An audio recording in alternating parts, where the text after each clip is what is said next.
Hello everyone, welcome to COMP359 Design and Analysis of Algorithms at University of Fraser Valley. This week we are going to start our discussion on dynamic programming.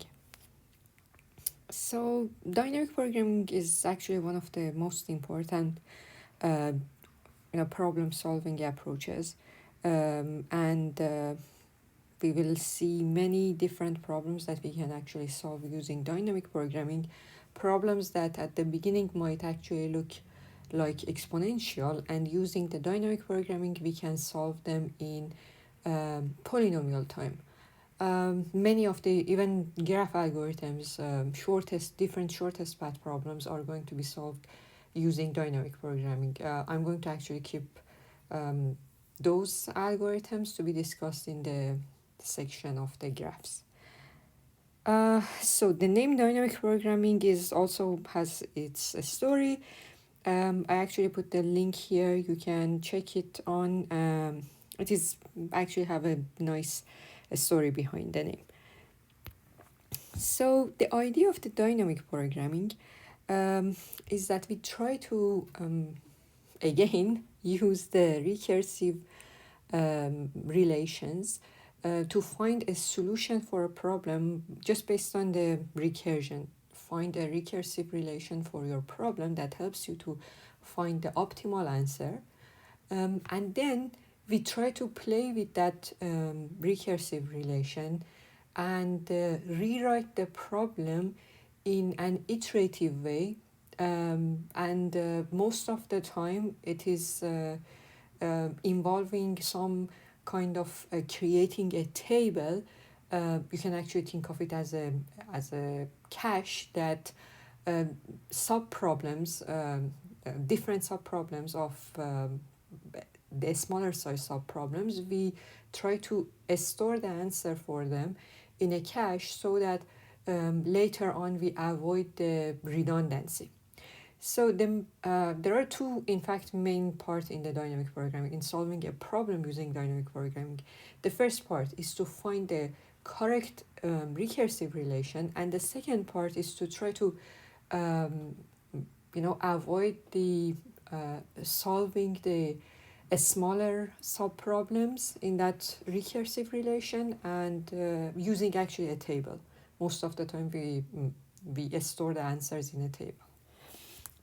So let me start with a very simple example. Assume that I have a series of numbers and I don't know anything about it. This is the series of numbers that I have here. And the problem is that I wanted to find the nth number in this sequence of numbers. So in fact, there is going to be a pattern in this sequence. You have to find it and tell me that how we can find the nth number in this sequence. The first number is 1, the second number is 1, the third number is 2, the fourth number is 3, and so on. So if you think about it, this, although I know that by just actually the first glance you will understand that this is a very famous sequence and you have already seen it before. But I want you to think about it as any sequence that actually can be given to you. So in this specific actual sequence that I have, if you think about it, you can see that I can find a pattern to create the numbers in this sequence. And that pattern is that each number is in fact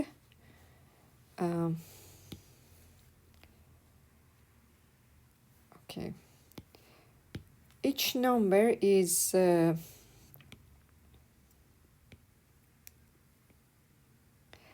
fact the summation of two previous numbers.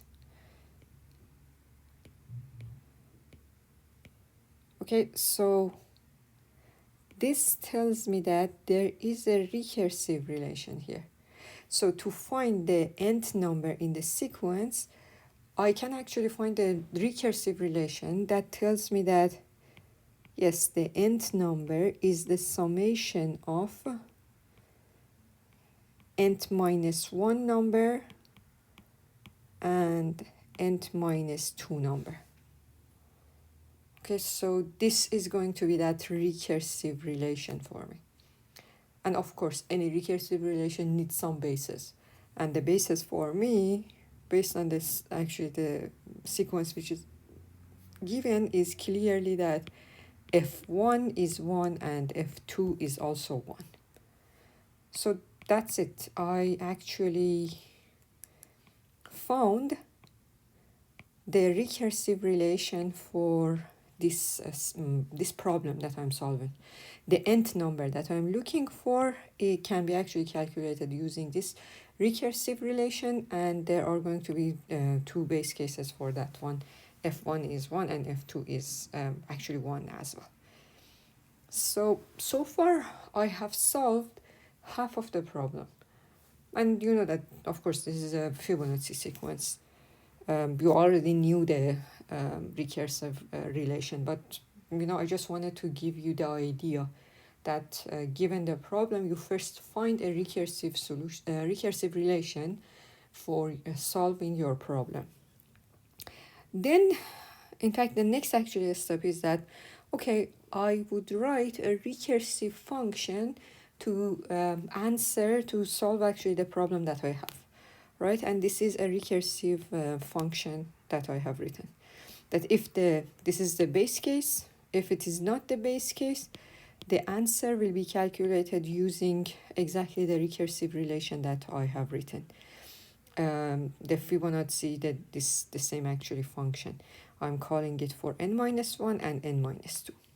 Okay, so it looks like I have solved the problem. Of course, this function is going to give you the answer, right? But there is something still actually wrong with this solution. What is the time complexity of this function that you have written? Just I would like you to try to write the time function. You can actually pause the video here. Try to write the time function for this recursive function that we have written here. So the time function would look like this. That the t of n, you can see that it involves calculating the same function with the argument n-1, the same function with argument n-2, right? This is the original actually function. The cost of this one is t of n-1. The cost of this one is t of n-2. And the additional cost that we have is just, the summation here and checking the if statement, which you can write it as a constant cost. Okay, so this is going to be the final time function. Solving this recursive relation, although this actually not an easy recursive relation, but you might actually try to write a more simplified version of this. For example, instead of in fact t of n-2, you can actually put t of n-1 again to just simplify it. I wanted to just give you an idea. Although solving the original the recursive relation is not going to be that easy for you, I know, and I don't expect you to actually answer it very precisely. But then we can actually try to solve this one. This one is easy to solve, right? You already know that the cost of this one is going to be 2 power n. This is going to be exponential, okay? And it actually gives you an approximation for this one. Kind of a good actually upper bound. In fact, if you solve this one, a more accurate actually upper bound is going to be 1.618 to the power of n. Although this is not 2 power n, the base is smaller than 2, but still the base is greater than 1, and it actually makes this function, this actually time function, this algorithm, the way that it has been written here, to be exponential.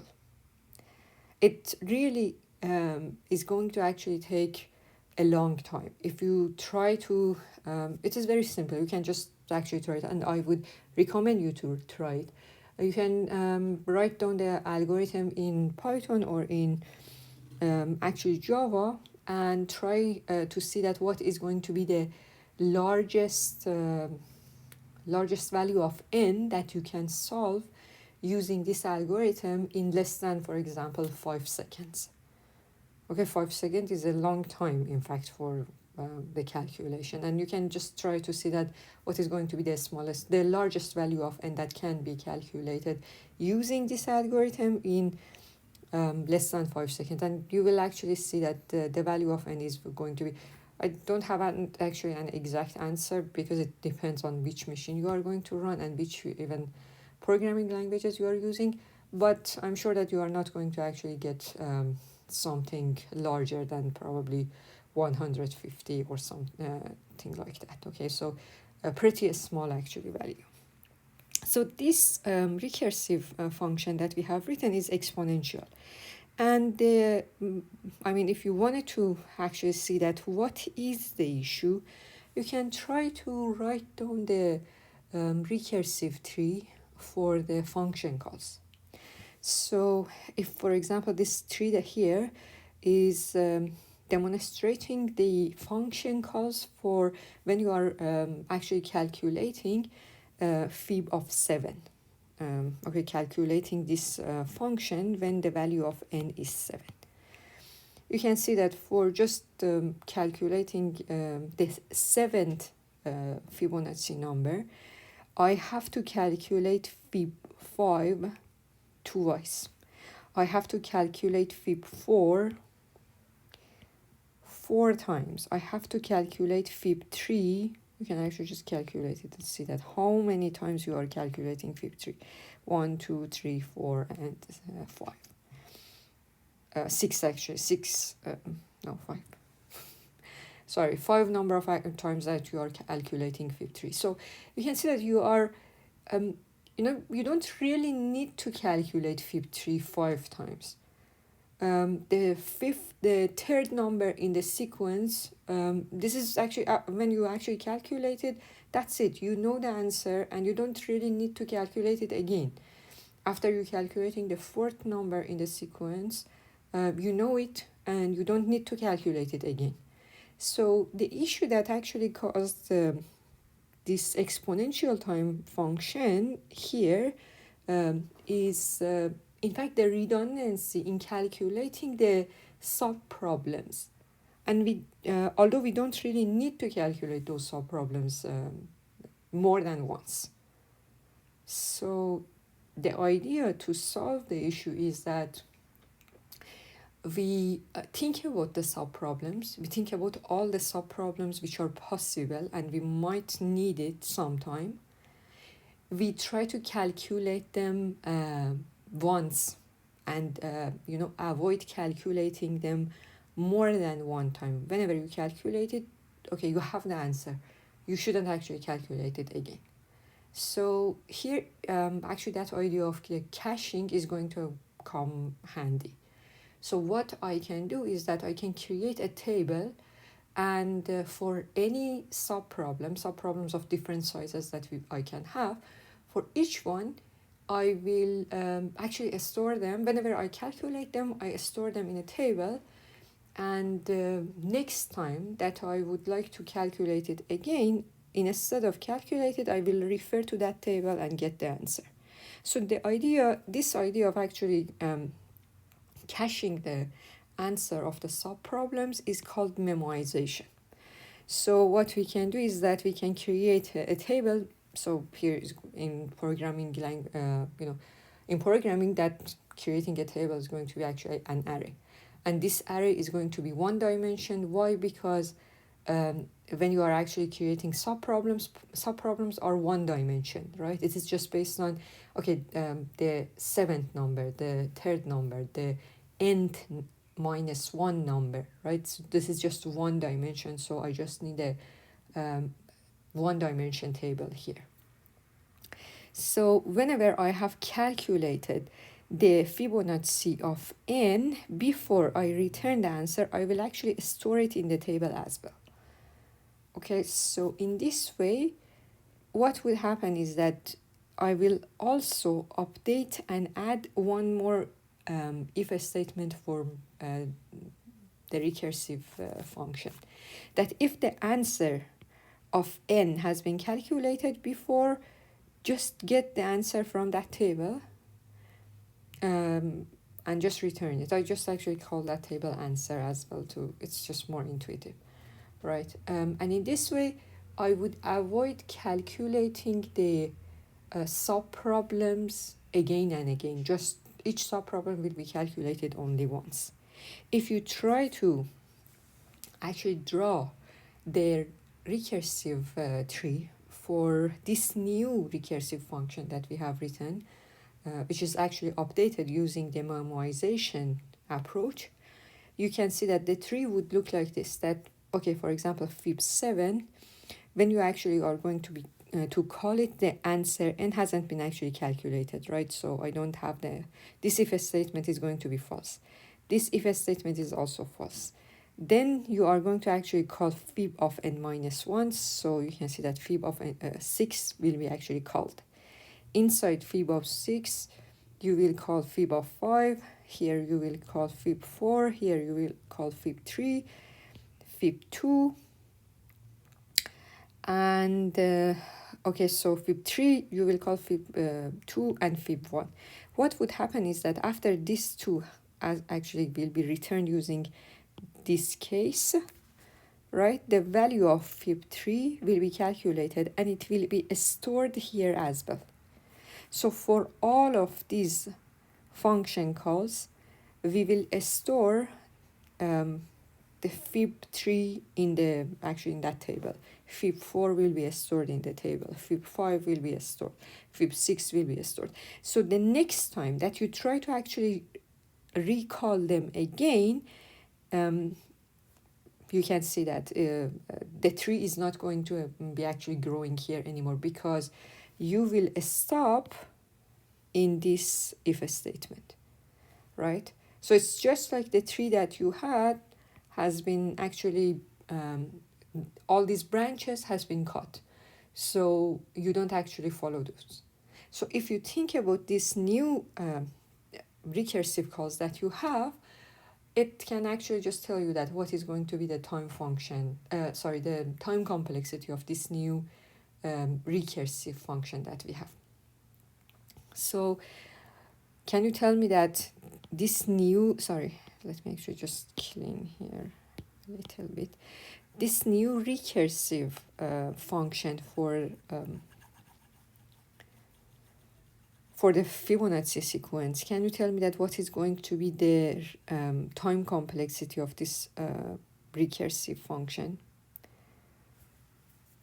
So you can see that because of this new memorization approach, that approach of finding t of n minus 1 and t of this actually recursive relation is not going to be correct anymore, because many of them will be actually caught using this if statement.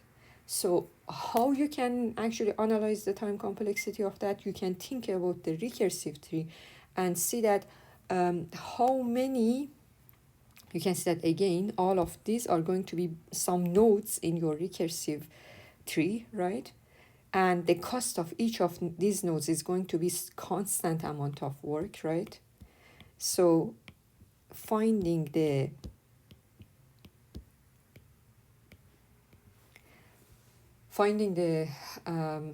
the cost, analyzing the time complexity will be just checking that how many function calls you would have if you call this recursive function for the value of n. If you think about this tree, the tree will start from n and go down up until this is in fact from one way it goes down until it reaches to the value of actually 2, right? So from n until going down to 2. So in fact there will be n minus 1 number of nodes one way, and corresponding to each one there is going to be one branch here.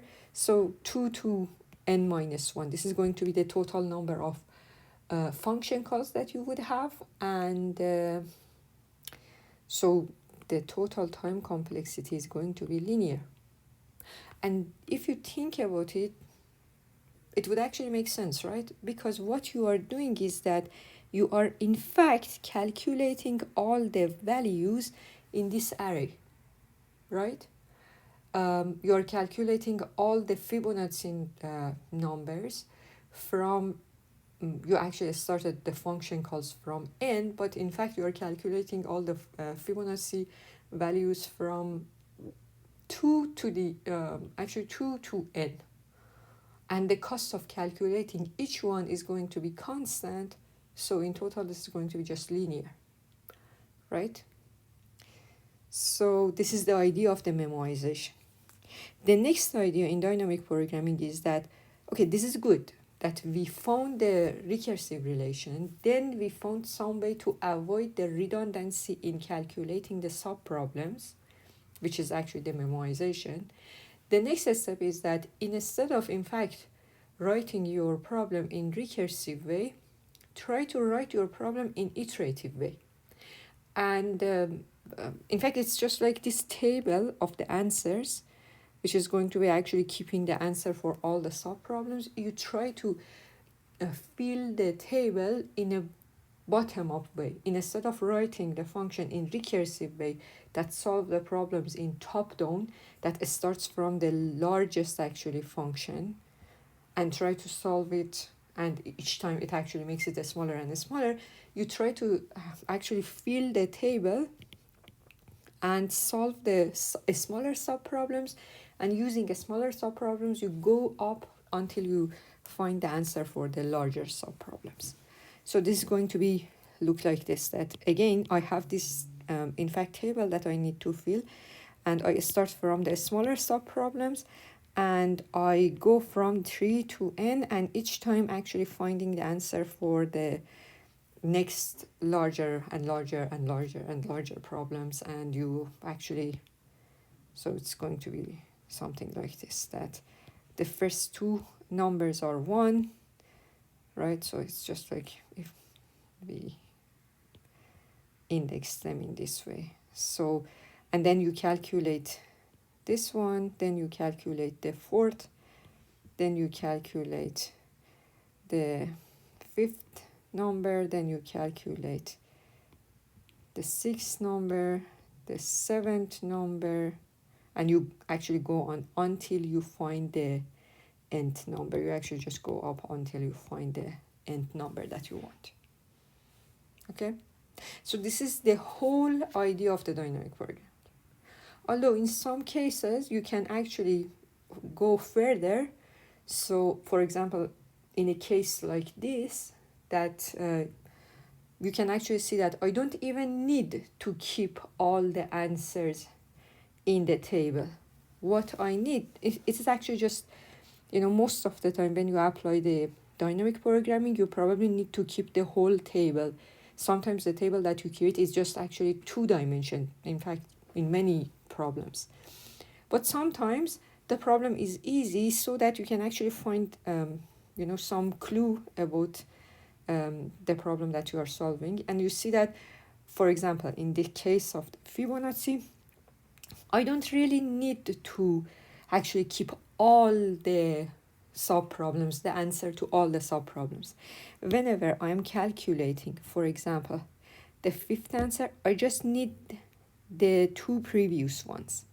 So when I'm calculating this one, I just need these 2. When I'm calculating this one, I just need the previous 2. So I don't really, when I'm calculating, for example, the 7th Fibonacci number, I don't need to keep all of these numbers here, right? So I can actually even rewrite it without the table. So this part is just, simplifying your algorithm more, and depends on the problem that you're solving. It's not always the case. In many examples that we will see, you can see that we have to keep the table. We have to keep all the subproblems, and it's not going to be easy to simplify it and remove some part of it. But in some cases, you can just, decrease the amount of memory that you need and just simplify it, just like this recursive relation. And whenever this here, actually, it's just like I'm done with the full algorithm to solve the nth number in that original sequence that I gave you, which was actually a Fibonacci sequence. And this algorithm, it is clearly linear, right? We started from a recursive relation, then we tried to avoid the solving the subproblems redundantly and just make sure that each subproblem will be solved only once, store them in a table, then rewrite the algorithm in an iterative way so that we calculate the values for the subproblems from the smaller subproblems to top. So that will be actually a bottom-up approach. And then we even actually go further, went further and simplify it more. But the last step might not be actually the case in many examples. So as I mentioned, dynamic programming is going to help us in, you will see that in many cases that the problem might look, the algorithm to solve the problem might look exponential. We will apply the dynamic programming and make it, most of the time polynomial, at least in the examples that I'm going to actually show you. There's one thing about the dynamic programming, actually this property that the very first actually base is that you find a recursive relation for your problem. Then you try to, in fact, find out what are the subproblems, what are the structure of the subproblems that you have. And based on that, you will see that how many subproblems you would need. The number of subproblems that you have to solve should be polynomial. If you have, for example, if you have a problem that the number of subproblems that you need to actually solve is exponential, dynamic programming is not going to help you to decrease the algorithm from exponential to polynomial. So this is important that all the subproblems that you need to answer is going to be polynomial. If you want your dynamic programming to be effective, so the number of subproblems is going to be, for example, in the case of the Fibonacci sequence, the number of subproblems that you need to find was linear. In some cases, the number of subproblems might be actually just n power 2. In some cases, n power 3. We have different actually type of problems that the number of subproblems will be n power 2 or n power 3. So 2-dimension, 3-dimension actually tables that you need. And then after you find out the number of the total number of subproblems that needs to be solved, that should be polynomial, and finding the answer using those subproblems should be also polynomial. So this is going to actually guarantee that you can solve your algorithm in a polynomial way using dynamic programming. So let me in fact just give you another example. In fact, just like in the previous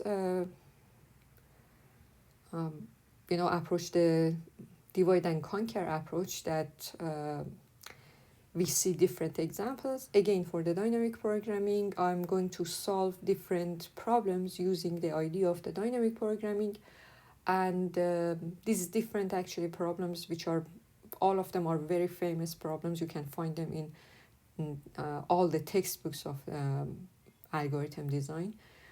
Using these problems, you will actually, in fact, see that, you should actually get used to the idea how to apply the dynamic programming just by seeing different problems, by just seeing the answer of different problems and solving different problems.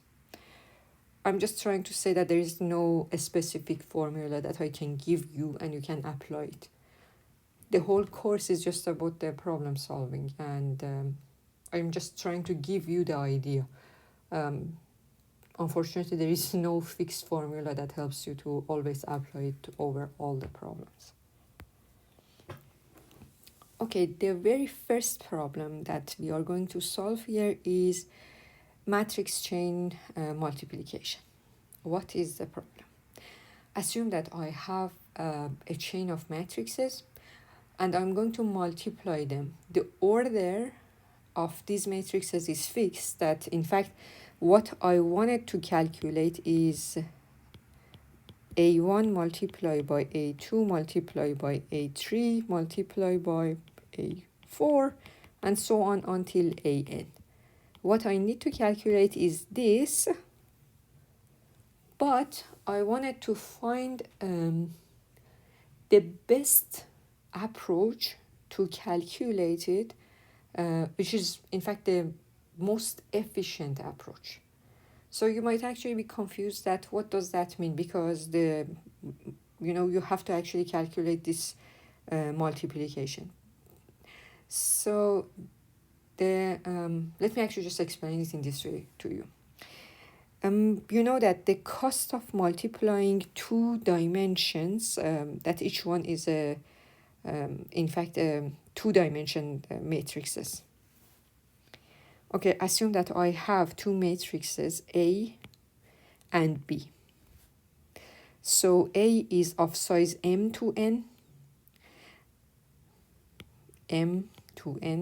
and B is of size n to p. I just don't know that why I wrote n prime. I know that was actually a typo. And okay, I remember that. So these two matrices A and B, if you are actually multiplying them together, the first dimension of B and the second dimension of A, they should be actually equal. Okay, when you are doing the multiplication, the approach is that you get each row of the first matrix, multiply it to each column of the second matrix. Okay, so this one will be multiplied to this one. This one will be multiplied to this one. This one will be multiplied to this one. So 1 to 1, they will be multiplied to each one.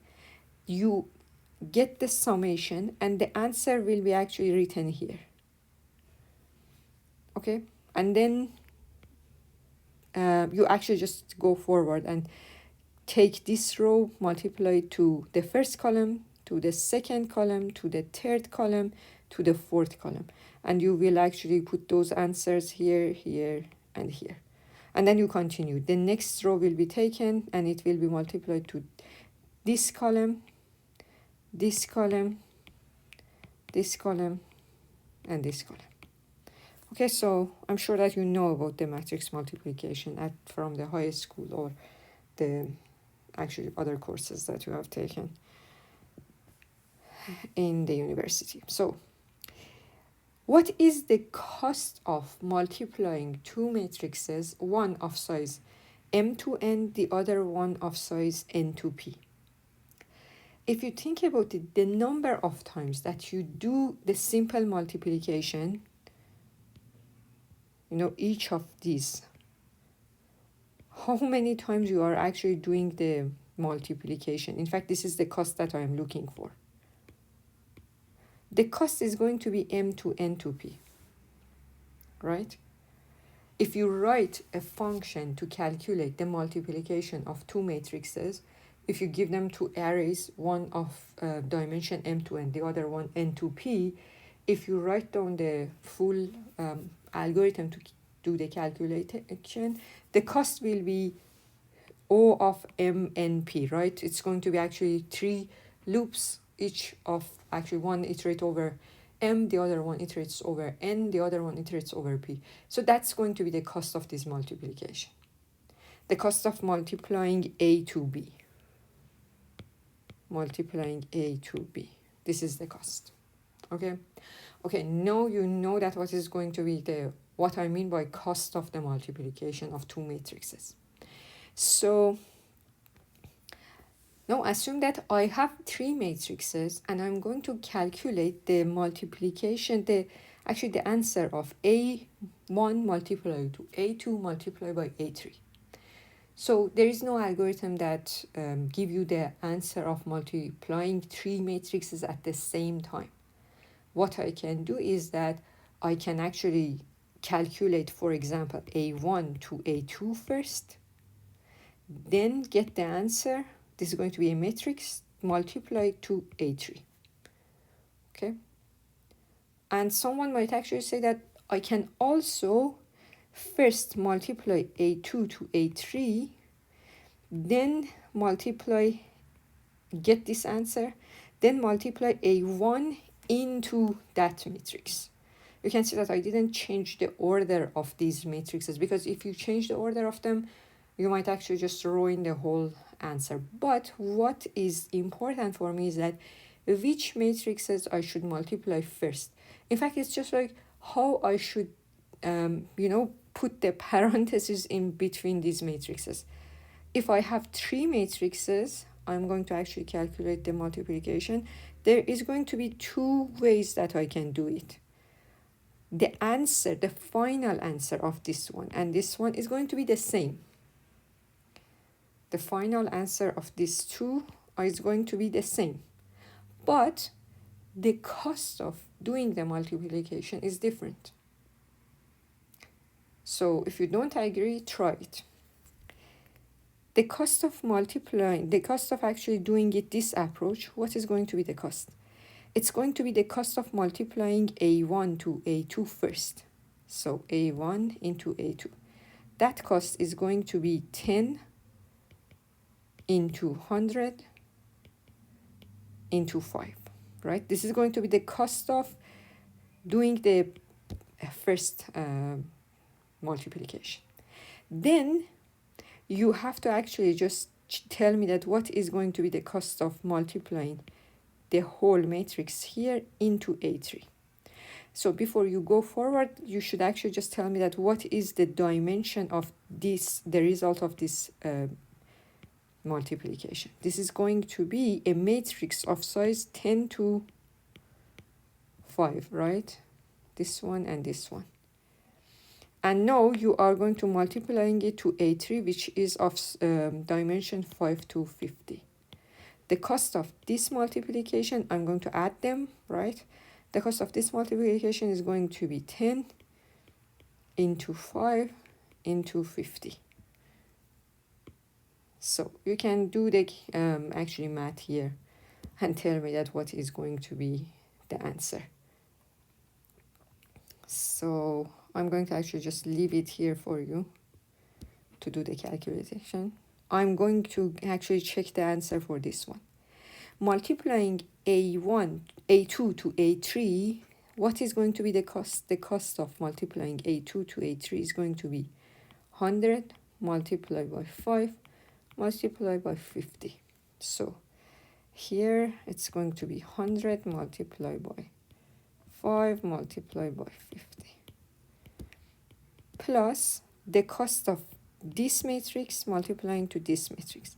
What is the dimension of this one? The dimension of the result of A2 to A3 is going to be 100 into 50. Now you have to actually calculate multiplying it to A1. The cost here is going to be 10 into 100 into 50. Find the answer for this one and find the answer for this one. I know the answers, but you actually do the math and see what's going to be the answer. The answer of this one is going to be 1,500. This one is going to be 75,000. So now you can see that, of course, this one is going to be more efficient. Okay, now you know what is the problem. I have n matrices. I wanted to find the the result of multiplying them from A1 to AN. But I want to in fact find the best approach, to the most efficient approach to multiply them. Before we actually go to the algorithm, I wanted you to pause the video and try to think about the whole problem and consider this one as an example as well. This example, I actually just took it from your textbook. So you can think of it as, okay, I have 6 matrices. I'm going to calculate the multiplication of these 6 matrices. The dimension of them is given to you. And what is going to be the best approach to do the multiplication? So when I'm saying the best approach to do the multiplication, so in fact, there are going to be many different ways to do the multiplication of these 6 different matrices. Pause the video and think about it. I don't want you to think about this specific example. I want you to have actually a general idea. Think about it in a general way, that how we can find a recursive approach to solve the problem. Before actually we leave here, go to the algorithm, let me actually give you another example that, for example, we saw that if we have 3 matrices and we wanted to do the calculation, there were 2 different approaches.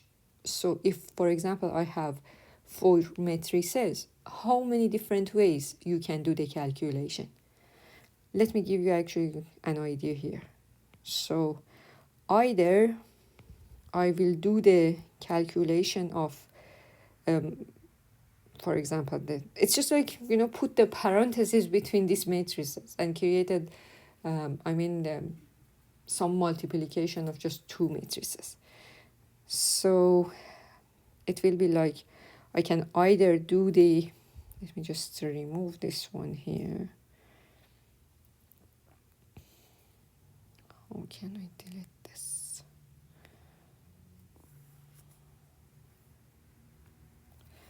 So, and get the optimal answer of this one.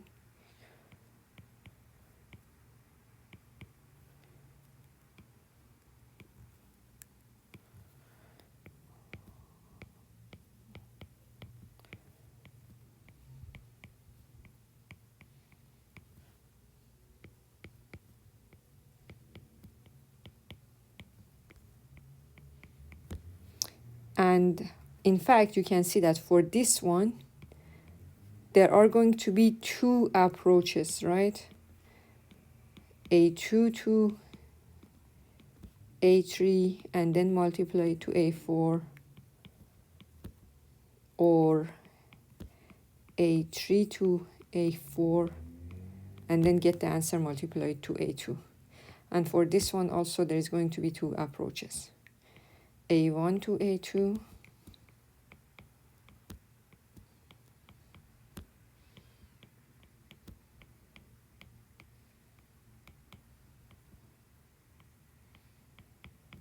So if you think about it, in total, if I have 4 matrices, 5 different approach to put the parentheses.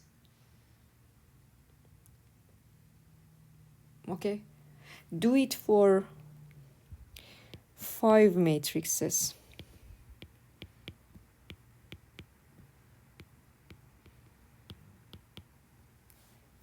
These are in fact important because they help you to get the idea of how to actually find the recursive relation. Before I go to, in fact, this example, let me tell you something. In this case, I just thought that I would either break here or here or here. The first break, right? It's just like I will actually just consider that this is going to be the final multiplication. Get the answer of this one, multiply it to this. Or get the answer of this part, multiply it to this. or get the answer of this one, multiply it to this. So if you think about it, if I have n different matrices, it's just like I'm breaking it. The last actually multiplication is that I'm breaking it here, here, here, or here. So that would be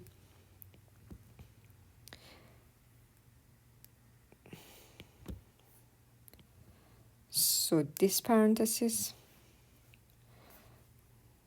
that is going to be A1 into A2, A3, A4, A5, or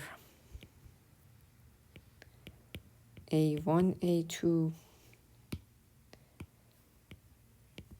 and then get the answer of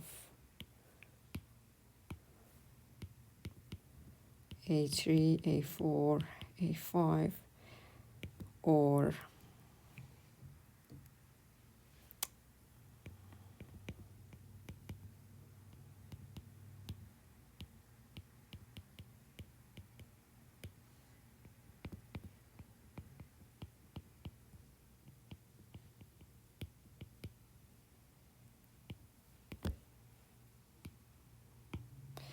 no, I can actually just put the parentheses in black so that you get the idea. Okay, so it's just like I'm telling you that this is the breaking point, this is the final multiplication, this is the breaking point of the final multiplication, or this one. And then, okay, so it's just like here you have a block, or here you have these two blocks, or here you have these two, or here you have these two. You also actually have the small blocks as well. Okay, and then what you in fact in this block is that already this is a matrix multiplication for 4 matrices. How many different ways this one can be actually calculated? Exactly 5 different ways. How many different ways you can actually calculate this one? For inside the parentheses, for this one it's only once. For this one there's going to be 2 different times. For this one it was 5 different times. For this one it is 2 different approach. For this one 5 different approach. For this one 1, and for this one 1. Okay, I just wanted to tell you that this is finding the optimal answer for multiplying A2 to A5 is the same problem, but of different size. Do you get my point? Here is exactly that recursive relation that I am looking for. That if you have matrices A1, A2 to AN, you should actually think about it that the final multiplication will be actually happening between, at this breaking point, at all different actually n minus 1 different breaking point between those n matrices. And then when you actually think about each one, this part is going to be a subproblem. A subproblem of the original problem. This is exactly the original problem, but different argument. You are trying to multiply the matrices from 2 to n, not the matrices from 1 to n. But this is a smaller problem, right? You are multiplying n minus 1 actually problems. But there is a point here. The subproblems, in fact, the size of the problems which is given to you is not only the number of matrices that you are multiplying. It is also important that from where to where you are multiplying. Okay, so I'm trying to tell you that this is a subproblem that tells you that what is the optimal approach to multiply from matrix A2 to A5. This one is a subproblem that is actually telling me that what is the best approach to multiply from A1 to A2. This one is a problem, the same problem of the best actually approach to multiply from matrices number 3 to 5. How about this one? This is from 4 to 5. This one is from 1 to 3. This one is from 1 to 4, right? So now you can actually just see that only the number of matrices is not important. The more actually general way that you should think about it is that from which matrix to which matrix you are actually multiplying. From the original problem is to find the optimal approach from 1 to n, the matrix 1 to n, given the dimensions. But in fact, actually, I'm trying to tell you that the original size of the subproblems is determined by 2 dimensions. It is telling you that from where to where, from matrix 1 to 4, for example, and then from matrix 4 to 5. Or for example, from matrix here, from matrix 1 to 2, and then from matrix 3 to 4. Okay, so based on this is in fact actually just tells you that that recursive relation that I'm going to actually look for is just based on thinking about it, that what is the final multiplication that you would do? Multiplying A1 into the answer of this one, multiplying this the answer of this one to this one, all different actually ways that you put the parentheses between these matrices. Okay, and now you can actually just tell me that this is going to be one subproblem, this is going to be one subproblem. What I'm going to do here is to put each of these subproblems, answer of each of these subproblems inside a table. That table, I'm going to call it M. Okay, so in this way, in fact, the size of this subproblem is going to be, you are multiplying matrices 1 from matrix 1 to 1. Of course, there is no multiplication here. In fact, if you just have one matrix, it's going to be, for example, from the index 1 to 1. Or if you have, for example, just multiplying the matrix A2, the subproblem that you have is A2, that's going to be from the matrix 2 to 2, right? You are not really multiplying that matrix to anything. That's just actually a unique actually matrix, right? So for all of this type of subproblems, it's just like this is the smallest subproblem that you have, and the cost of that is going to be 0.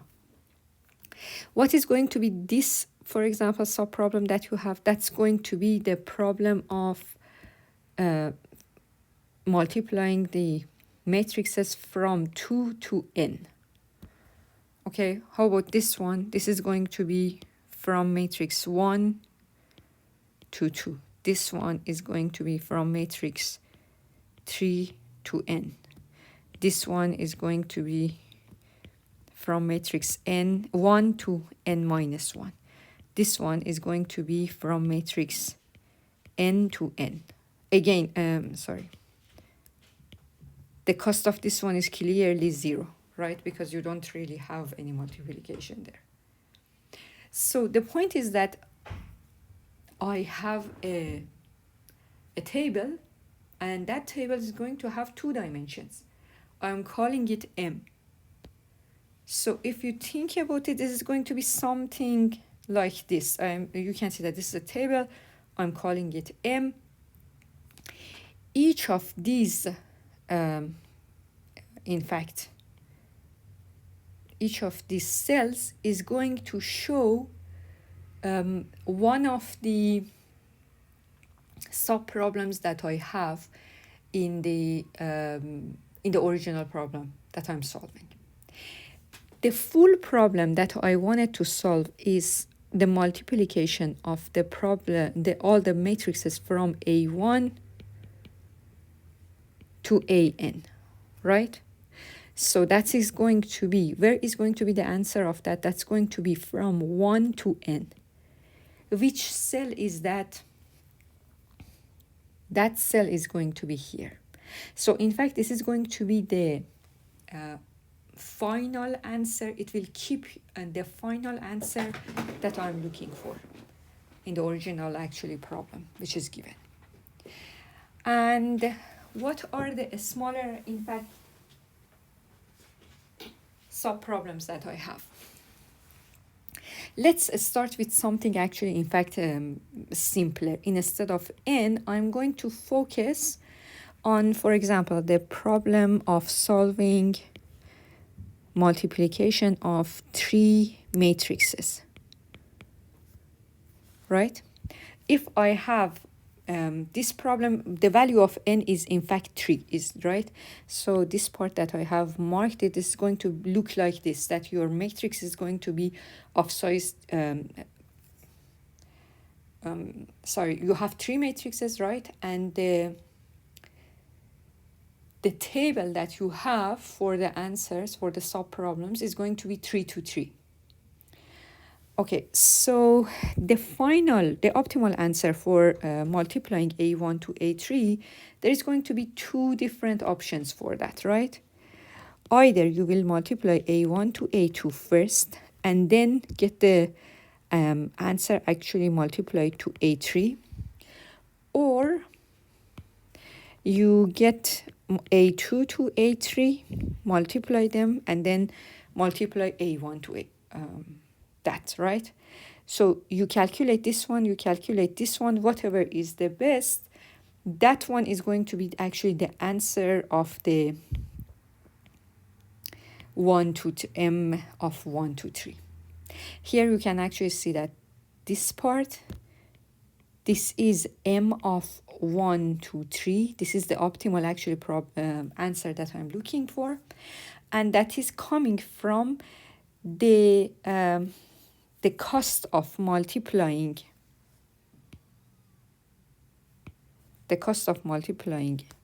A1 to A2, which is going to be stored at m of 1 and 2, this one, and the cost of multiplying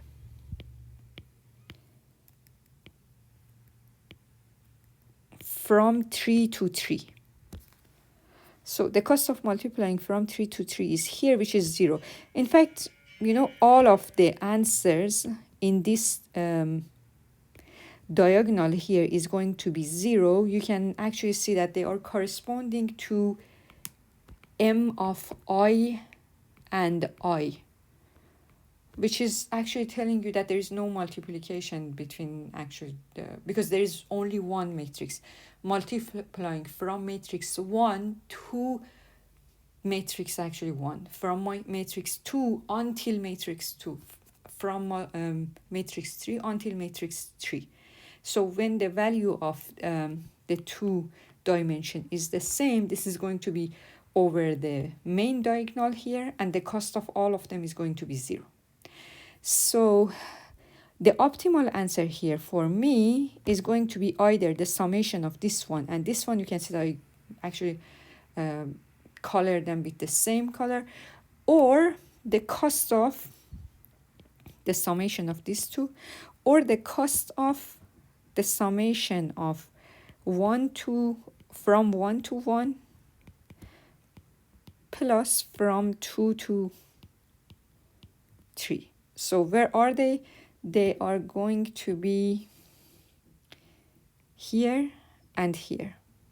I actually colored them with a different actually shade of blue. Okay, so you get this one and you get this one, compare them, whatever is the best, that one will be actually just the final answer for this matrix multiplication. So if I wanted you to give you a longer problem, so for example, the matrix of, multiplying the 4 matrices, A1, A2, A3, A4. So it's just like you are looking again. This is going to be M of 1 to 4, right? And what is going to be the answer? That's going to be the optimal answer. The minimum between three options. The first option is this one, right? So what is going to be the answer for that one? This is going to be M of 1 and 1. This is going to be M of 2 and 4. So M of 1 and 1, the cost here, and M of, you can see that this one tells you the which actually part it is covering. It is covering from 2 to, in fact, 4. Right? This is, in fact, covering this part. And the answer is here. It's just like this is a smaller subproblem, and you have calculated the answer for that inside the matrix, and you're actually going to get these two, get the summation between them. This is one option. The other option is that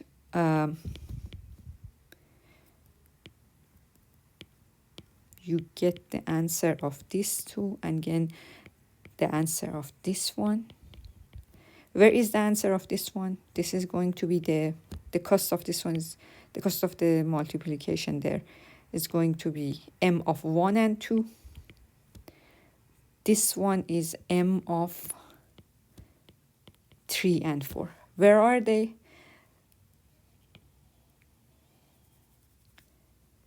It's going to be here. You can see that I actually colored them with the same. So this is exactly 1 and 2. This is 3 to 4. You get the summation between these two. This is one option. And the other option is that, for example, 1, A2, A3, and then you multiply A3 to that. So where is the answer of this? This is going to be M of 1 to 3. This is going to be M of 3 to 3. They are actually colored in green. So here and here, you get the summation of these two. And among all these cases, you get the minimum, and that is going to actually go inside M of 1 and 4. So in fact, that's going to be the optimal approach to multiply these four matrices from A1 to A4. So if I am going to write down this recursive relation, that's going to look like this.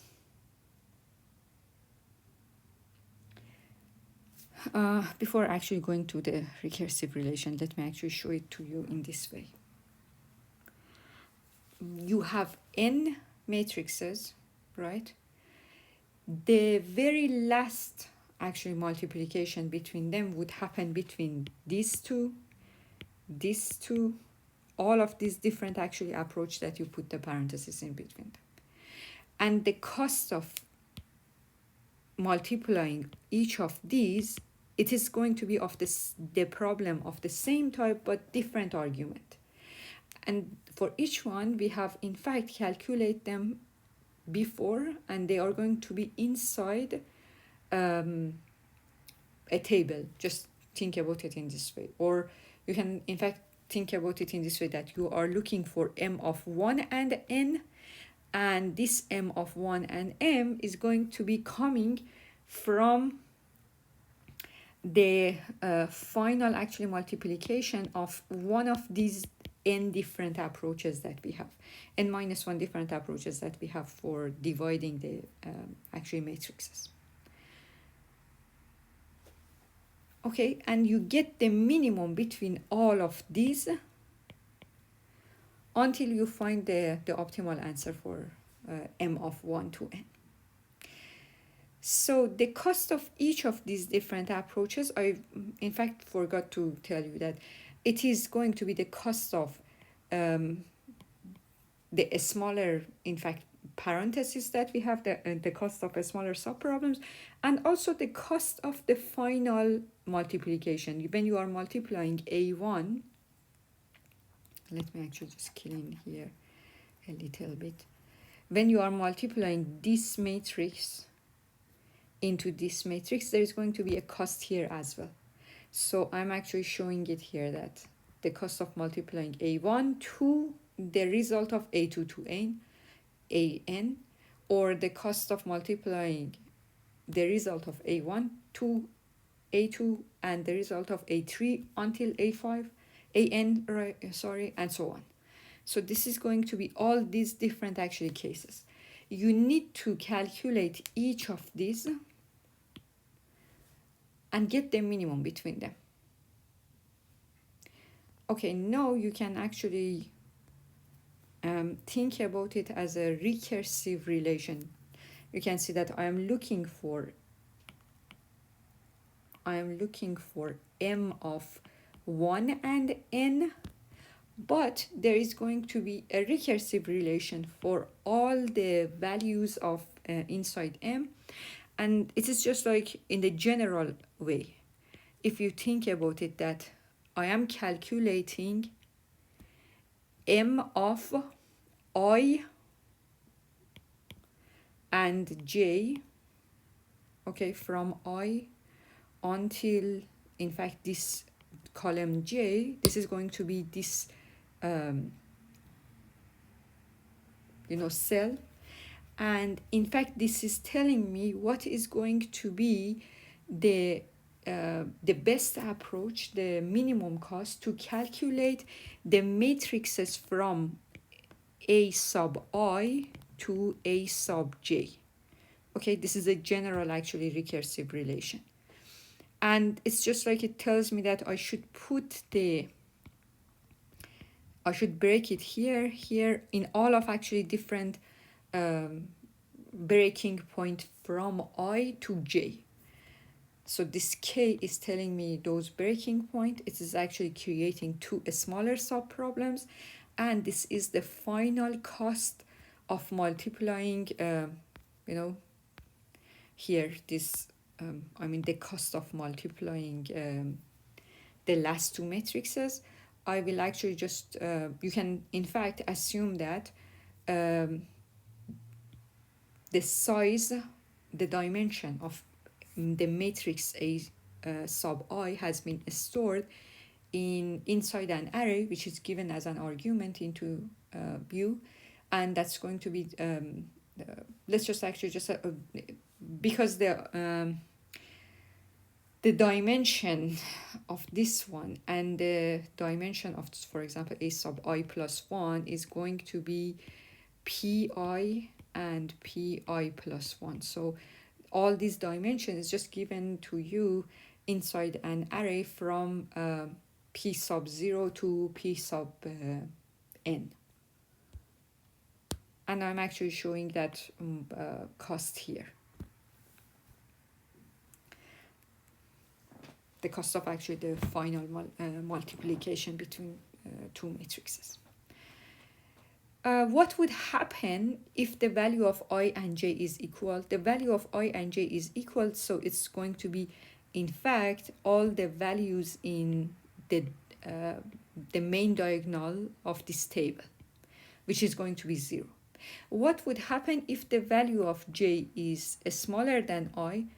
These are going to be invalid subproblems. So all of this part of the table, you are not calculating any answer for them. What you will actually just calculate is, this part, the upper triangle of the of this table M will be calculated.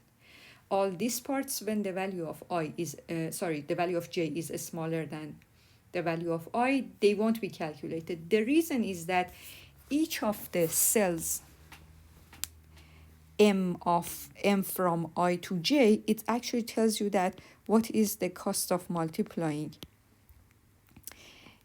from a sub j to, a sub I until a sub j. Okay, so it's not possible to multiply from I to some smaller value, the previous actually sequence. Always the value of j should be greater than the value of I. So these cases is not going to be valid subproblems. So now can you actually tell me that how many subproblems in total I'm going to have? All of the subproblems in this part of the table M are going to be valid subproblems. So in total, I'm going to have n to n minus 1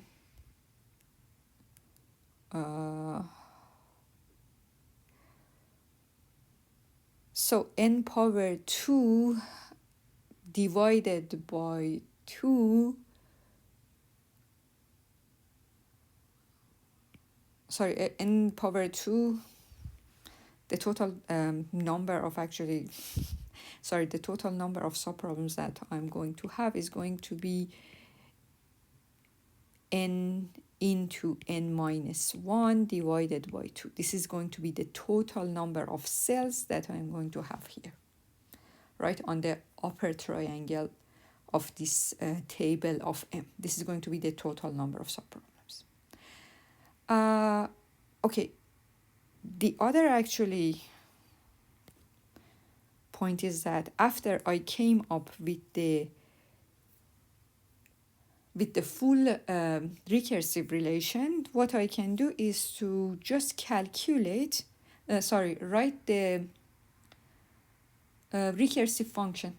Just using the recursive relation that I have, just calculate write down the recursive function. The recursive function that I have is going to be something like this. This is without storing the answers inside the table like M. If you don't actually store them, this is going to be the recursive function. So this rec of recursive matrix chain multiplication from I to j, this is a general actually recursive function that I wrote. This is exactly based on this recursive relation that I found. Okay. After you write this one, you will actually see that there will be, many, if you don't actually store the answers inside the table, if you don't do the memorization and store the answers inside the table, the cost of the, in fact, the time function will be exponential again, because you will do the recursive calls here repeatedly. So what I can do is that just update this recursive function and add that matrix M. So whenever I actually do the calculation, I will also put the final answer inside the table, and I will add actually some if statement at the beginning, so that if the result of M from I to J has been calculated, so just return that and don't calculate it again. So the cost of this memorization, in fact, is going to be, depending on how many different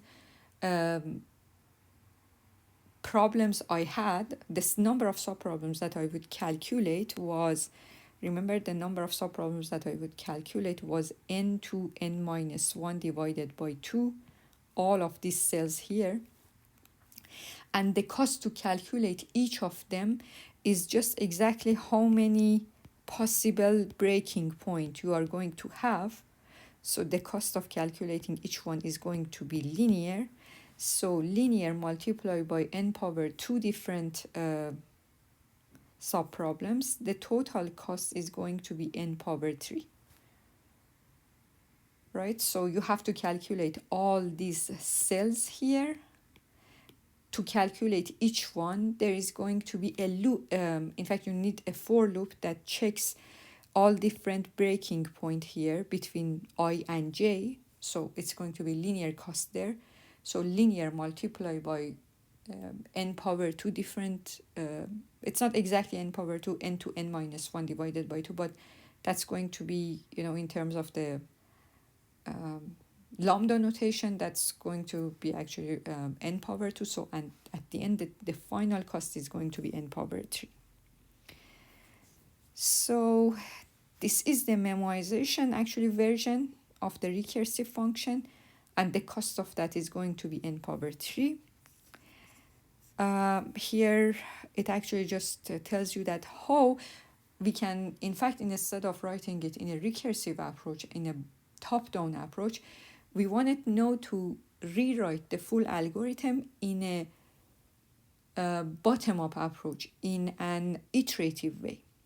So if we want to actually solve the, to write the algorithm in iterative approach, we should think that in these subproblems, all these actually parts that we are interested, what are the smallest subproblems? We should start from the smallest subproblems, put the answer there, and then actually just calculate the next set of smaller subproblems, and you go forward until you reach to the largest subproblem that you have. So if you think about it, you can see that these parts are all gone. You are not actually calculating them. The values on the diagonal of this table, we know that the cost of each of these is going to be 0. So these are the smallest subproblem. And then the next set of smaller subproblems, these are the problems of size 1. You can actually think of it in this way. These are the next smaller subproblems. So it's just like you are going up diagonally. And then these ones, and then these ones. If you think about it, you can actually see that the size of this one is here, and it's just like the size of this one is just covering from 2 to 3. It is covering from 3 to 4. It is covering from 4 to 5, and so on, until you will actually just calculate them diagonally until you reach to this one, which is the largest subproblem that you have, from 1 to n. Okay, so it actually just shows you that what we calculate each time.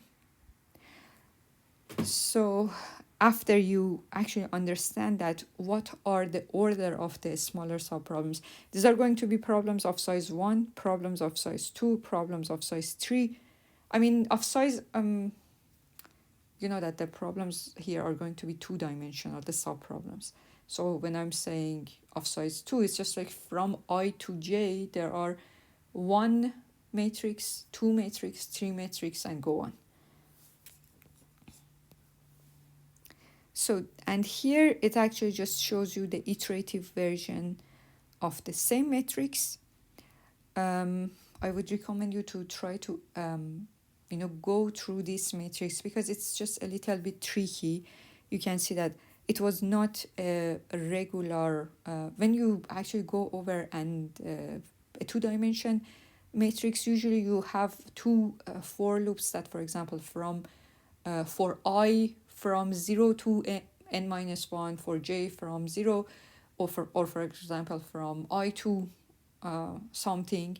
But this is a different actually approach to fill the table. So I would recommend you to go over the function, the algorithm which is given here to you, and play with it a little bit, because this pattern of having the subproblems to be stored in a 2-dimensional table, this is something that you would see it in many different examples. So this is very good that if you spend some time over this algorithm in the iterative algorithm, in a bottom-up algorithm for the matrix chain multiplication, it really helps you to understand how you are writing it, and helps you to solve the later problems that you will see.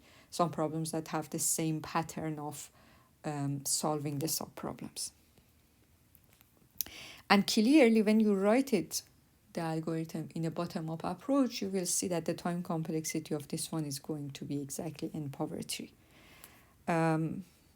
I'm saying the whole idea is that you have n to n minus 1 subproblems, this many subproblems, and the cost for each one to find the optimal answer for each one is going to be linear. So in total, it's going to be n power 3. Here it is, in fact, in this slide, the focus was that, okay, not only I wanted to know what is the cost of the multiplication, I will also want to know that where is, what is the final order of the multiplication. So for example, when I'm calculating from A1 to A3, there are two approaches, right? Either this way or this way. So which one is the answer? Don't only tell me the final optimal answer, but also tells me that where did you actually break it, here or here. Okay, so to be able to answer that, I need to create additional array table to tell me that for each of the subproblems, so this one is corresponding to this one is corresponding to this one is corresponding to this one. For each of the subproblems, it also should tell me that where was the breaking point. Okay, so what we did, in fact, is that inside the algorithm, we just not only we calculate the minimum cost, but also we store that which breaking point gives me the optimal answer. So in fact, if you wanted to have the full answer, you need additional array to keeps the breaking point that for example for calculating the multiplication from a sub I to a sub j, what is the breaking point, the final breaking point? That value will be stored inside in an additional table. We actually here called it S. Here it in fact actually just shows you the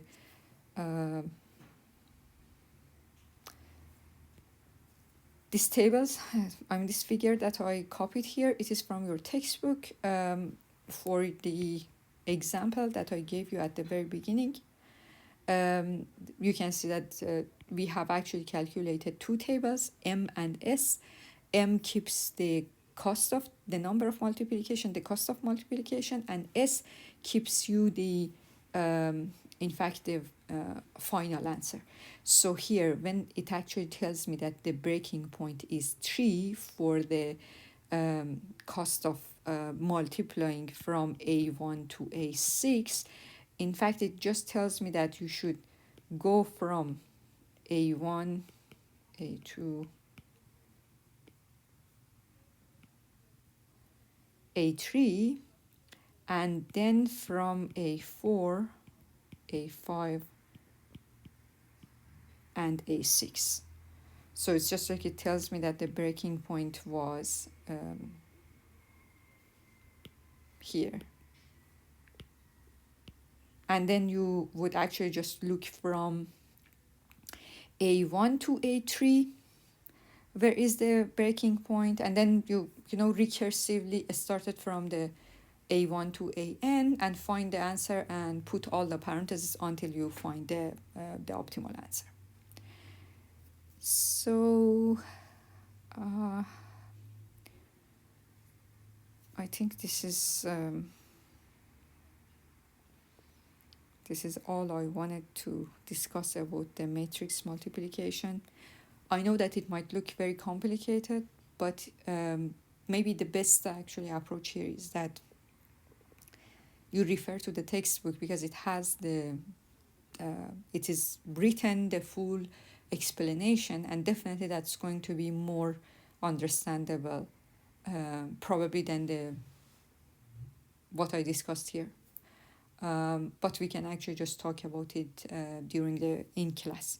So this part is going to be covered in, I think, section 2 of chapter 15. section actually 3 and 4 are solving some other problems, the longest common subsequence. It's going to be another problem. So I'm going to finish this video here.